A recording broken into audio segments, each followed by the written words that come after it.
और उसके बाद एक पवन सिंह जो भोजपुरी सुपरस्टार है, उनके साथ एक मेरा सॉन्ग आ रहा है, तो मैं बहुत।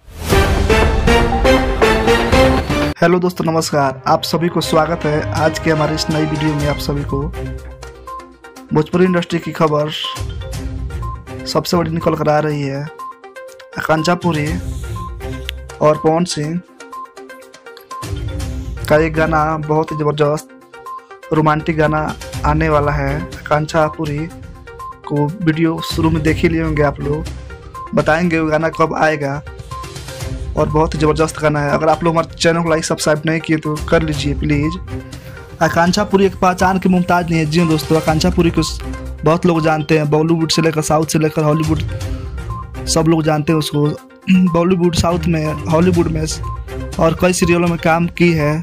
बहुत ही ज़बरदस्त नंबर 1 हीरोइन है बॉलीवुड का। आप लोग ये वीडियो देखेंगे तो चौंक गएंगे कि पावर स्टार पवन सिंह और आकांक्षा पुरी बॉलीवुड की हीरोइन है, इतनी बड़ी हीरोइन है, उनके साथ किस तरह काम करेगी। जी दोस्तों, आप लोग चौंकने की बात नहीं है, वीडियो आप लोग खुद देखेंगे सामने, आप लोग पता चल जाएगा। भाई वो पावर स्टार पवन सिंह कुछ भी कर सकते हैं। जी दोस्तों, जी वो सॉन्ग भोजपुरी में पहली बार है मेरा और मैं बहुत खुश हूँ। पवन सिंह एक सुपरस्टार है, सब लोग बहुत प्यार करते हैं उन्हें, तो उनका और मेरा एक रोमांटिक। दोस्तों, आप लोग पवन सिंह, आकांक्षा पुरी का वीडियो पसंद करते हैं तो हमारे चैनल को लाइक सब्सक्राइब कर लीजिए प्लीज़।